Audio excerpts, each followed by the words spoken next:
Filipino martial arts are filled with stick disarm techniques. But here's the truth. None of it works when a 100-mile-an-hour stick is coming at your face. In the real world, it's total bullshit. It doesn't work. It never did. Let's check it out.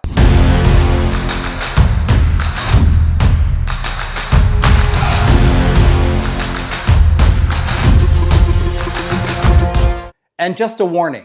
What I'm about to show you goes completely against what every stick fighting system teaches. It's controversial, it's aggressive, and it actually works.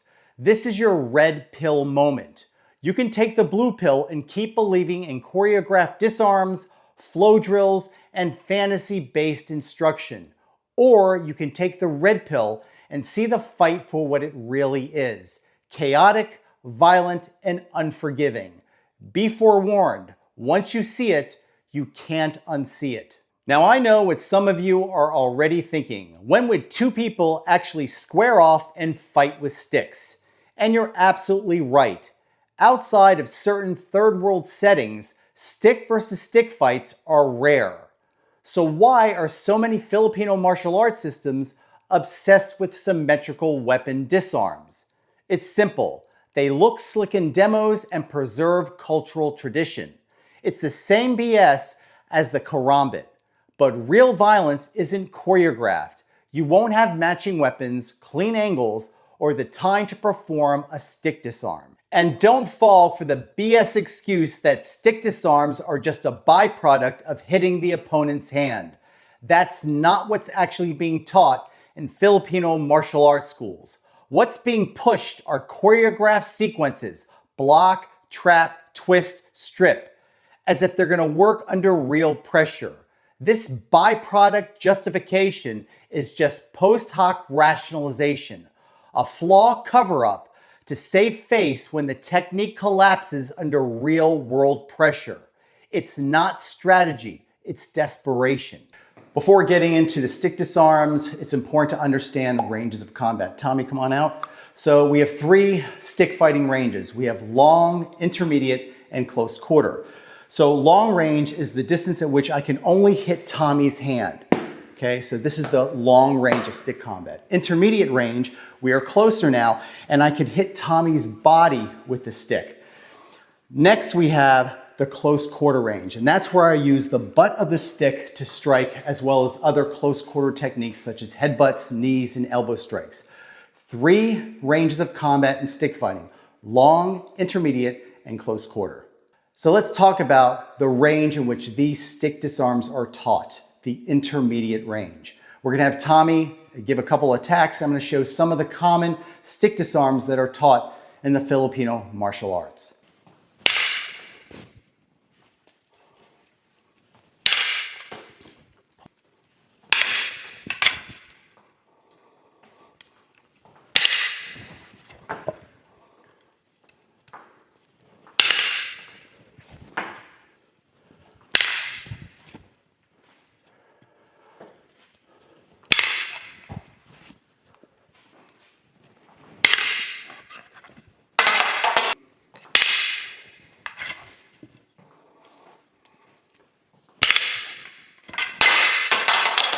Let me ask you a question. Why is it in every single YouTube video or other videos on social media platforms demonstrating stick fighting techniques at slow motion? How come they do not demonstrate them at full speed? And the answer is because they will never work. So Tommy, attack with that too? Of course, it's a controlled motion of attack. There's no speed involved. And of course, anybody can perform a successful disarm if someone gives you that type of feed. But in the streets, you don't have that. You've got blistering speed, you've got chaos, and you have adrenaline. And those elements are never featured in these demonstrations on YouTube or other social media platforms. Good, Tommy. So I have a question for you guys.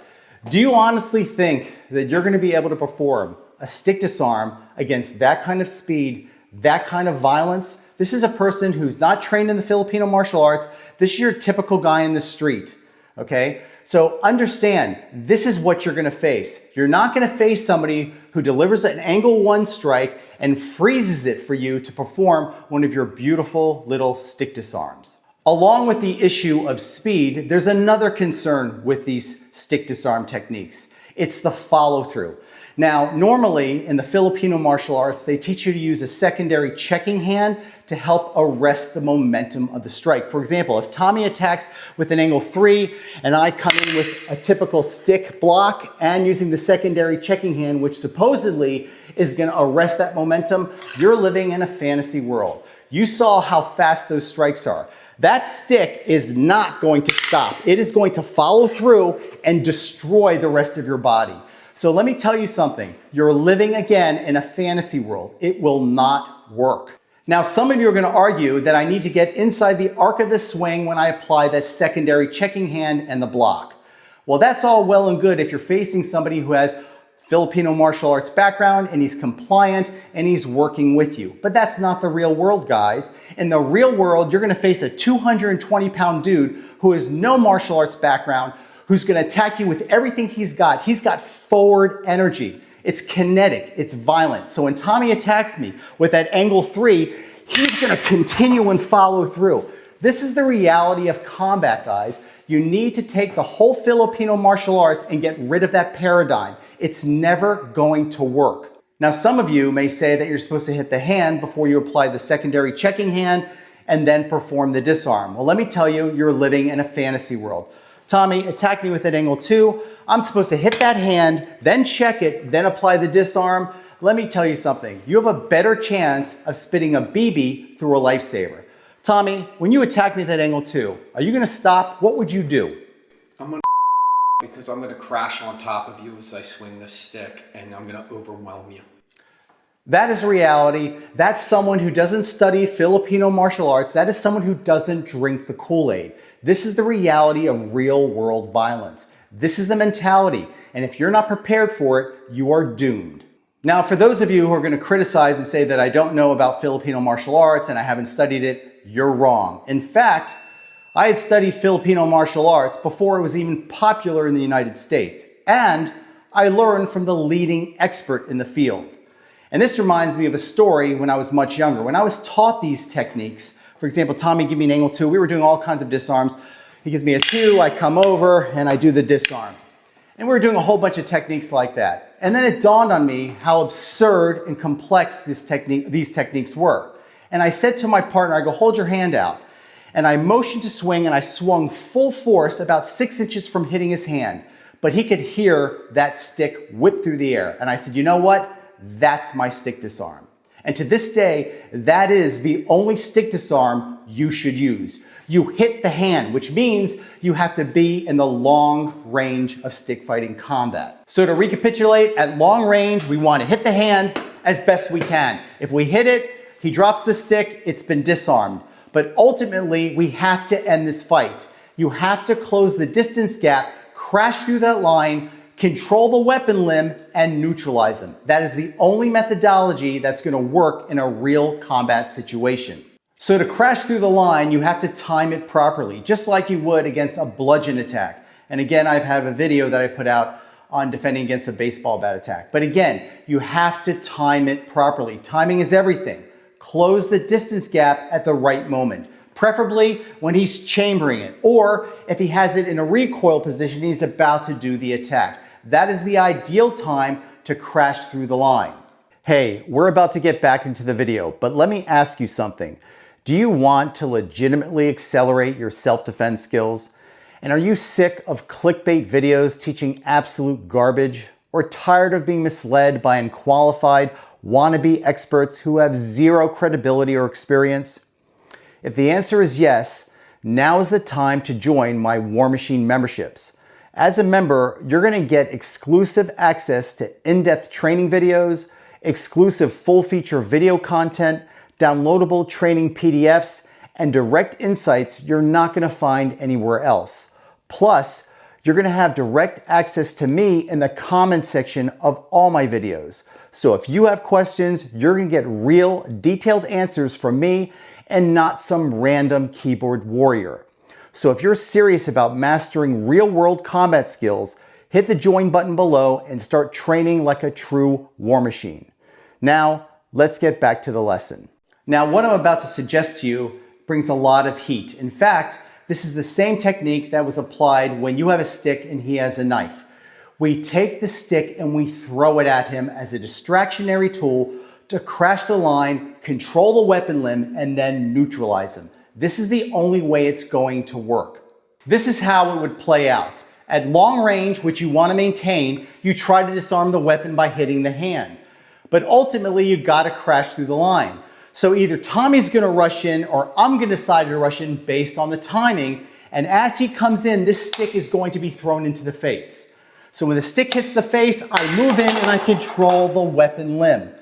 Now I'm going to do the damage. I'm going to control the stick and start working on either raising methodology, or if you want to go conventional with elbows, knees, headbutts, all of these techniques are going to work. But you have to understand that stick is a liability. You're no longer in a stick fight. You've crashed through the line, you're controlling the opponent, and you're going to neutralize them with the hands. And once again, these will do much more damage than a little rattan stick. Now, I know some of you purists are going to say the puño can be used to hit into the eyes or the collarbone. BFD. The hands, if you have a really good arsenal, will do so much more damage, and it's much more versatile. So get rid of the stick. You don't want to hold on to it. Let your hand be free. Now remember, once you crash in that line, you must control the weapon limb. Okay, you don't want his stick moving around as you're trying to rip his face off using a raising methodology. Control the weapon limb. Let's get brutally honest. Most Filipino martial art practitioners have never faced an adversary hell-bent on their destruction. They've never locked eyes with someone high on meth, mentally deranged, or immune to pain. That kind of attacker doesn't flow, he doesn't cooperate, and he doesn't care how many moves you've memorized. Now, contrast that with someone like me or Tommy, seasoned, violent, and trained for real-world combat. If you think you can keep us at a safe distance with a stick, you're in for a rude awakening. We'll gladly eat a shot just to crash through the distance gap and tear you to pieces. This is the mindset of men who don't care about the pain of getting hit, because the hit means nothing compared to what's coming next for you. And here's the ugly truth you're never going to hear in a stick fighting seminar or on YouTube.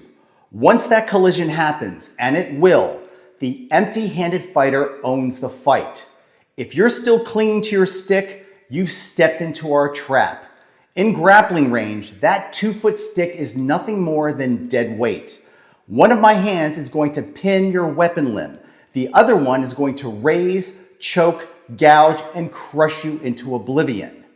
Now, some people will say, but you're using one hand to trap his weapon arm, so aren't you both fighting one-handed?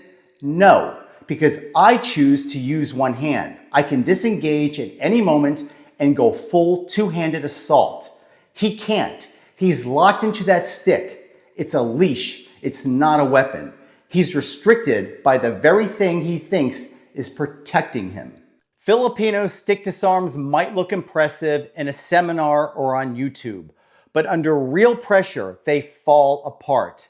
Stop chasing flashy moves. Start training for reality. Thanks for watching, and I'll see you at the next video.